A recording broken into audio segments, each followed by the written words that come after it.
boss, it's me again, Ronald Vision, and welcome back sa channel.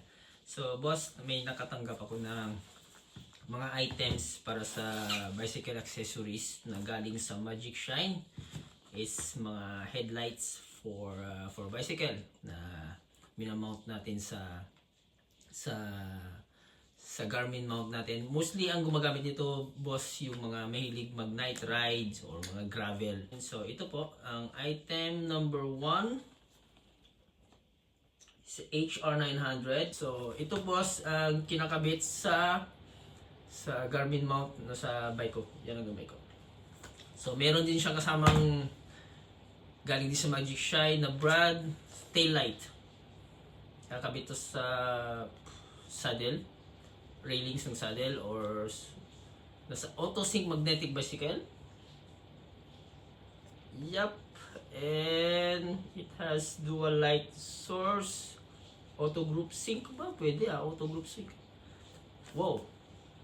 28.5 hours ang running time niya. Ang run time niya, boss. Tapos lahat siya, both ng items is na pwede siya i-charge by USB-C.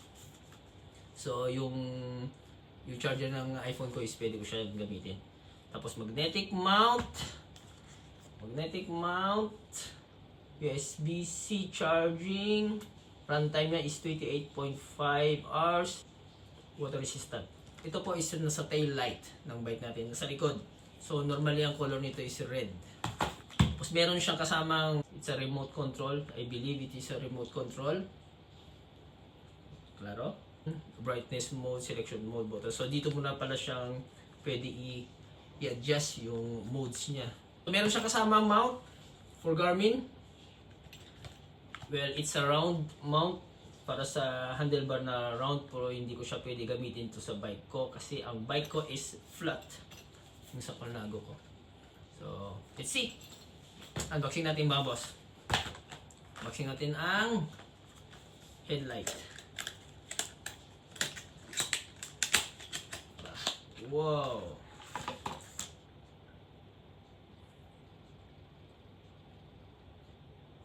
So, pwede ko siya i-mount sa Garmin mount ko. Ito. Yan. Tapos, once na i-mount ko siya, yung Garmin ko naman na cyclocomputer, dito ko siya ilagay sa taas. So, ito yung charging port ng USB-C. Zip. Ito yung power button. Wow, liwanag ah.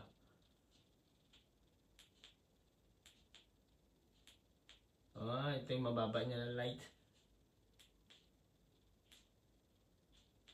Okay. Long press to switch on, long press to switch off. Headlight. Sa headlight, meron siyang kasamang, hindi ko lang alam kung saan to pwede ilagay, pero parang sa manibela. Meron siyang 3M na sticker sa likod. And then, kabitan niya.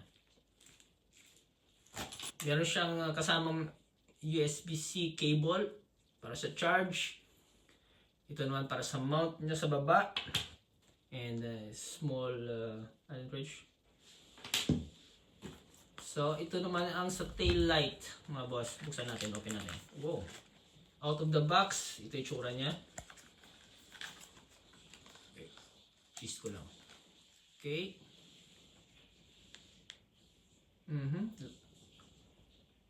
Sa tingin ko wala siyang charge. Yeah, USB cable. Yeah. 2 strap para sa kanya.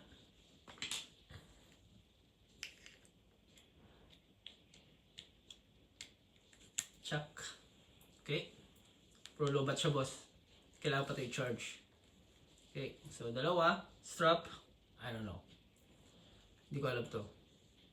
I think kasama sa mount para ilagay saan? Kung mamaya sa bike. Para saan to? So, yun ang sa tail light. Tapos, ang remote control, ang box natin, una kagad, USB-C, cable, charging. Cute! Cute one! So, lalagay lang to sa ibabaw ng manibela, sa drop. And pwede ka mag-switch ng, yan. Okay? So yun lang boss. Every box, meron siyang USB port na cable na kasama for headlight, tail light, and for the remote control. Lahat sila merong USB-C cable na kasama. So yun boss.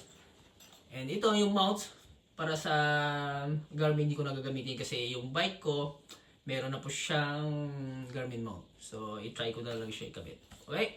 So boss, need ko muna i-charge ang aking mga gamit ito, mga nakuha ko at i-box ko. Kailangan ko siya muna i-charge and test drive natin sa labas. Malamig ngayon. Winter ngayon, pero i-try ko i-try sa subukan sa madilim na kalsada kung gaano siya kaliwanag. Kaya lang boss, abangan natin. Charge muna ako. Ciao. Okay mga boss, na charge ko na ang flashlight para sa harap at saka sa yung tail light. So 100% charge. So install ko lang siya dito sa Garmin mount ko sa bike. So tanggalin ko lang to. Okay. And install ko siya. Twist nyo lang, parang Garmin cyclocomputer lang din. Wala. Ganyan. And then, ipatong ko yung Garmin ko sa taas. Op. Okay. So, ganyan. Okay. Ganda, no? Tapos, ito yung tail light. Yung tail light, meron po siyang 5 modes. So, long press lang natin. Mag-on. Yan ang first na mode. Second mode, i-press mo lang siya uli. Lalo siyang liliwanag. Third mode. So, ganyan. Pang-apat na mode. Fourth mode. Nagbi-blink.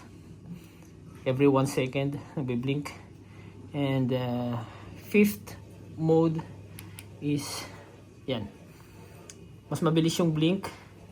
For mga 3 blinks tapos mag-stop, tapos 3 blink uli tapos mag-stop. Okay? So mag-power off mo siya is long press mo lang siya.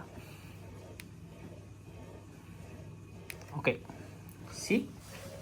Tapos ito naman ang sa headlight, ito yung charging niya, mga boss. And yung charging port niya, and yung power switch niya is nandito sa kabila. Dito po sa kabila. Okay? So, long press. Yan po. Meron po siyang 3 na modes. Itong flashlight niya sa harap. Yan ang first mode. I-press mo lang siya ng short press dito sa may power mode. Mag-iiba po siya ng magsiswitch po siya ng isang mode ulit. Yan ang second mode niya. Mas maliwanag siya. And yung third mode niya, yun. Mas maliwanag. Okay? So, i-press mo siya uli. Yan ang first mode. Second mode. And third mode. Okay? Low light. Medium. And high. Okay. Pag pinatay mo siya, long press mo lang siya yung power button niya. Okay? That's it. So, i-test ride ko siya sa labas. Dahil gabi ngayon. So, tingnan natin kung anong ang liwanag niya sa pagdating sa kalsada.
Kita nyo? Grabe liwanag oh.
Okay.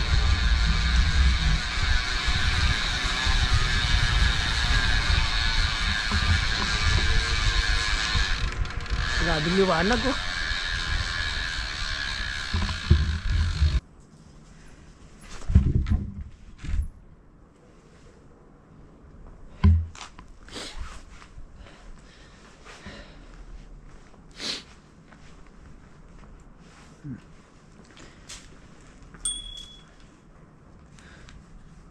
First, second, and third.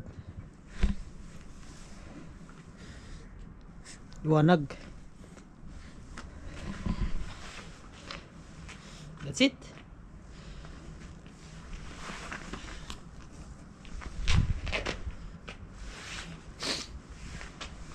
Ciao. Bye bye.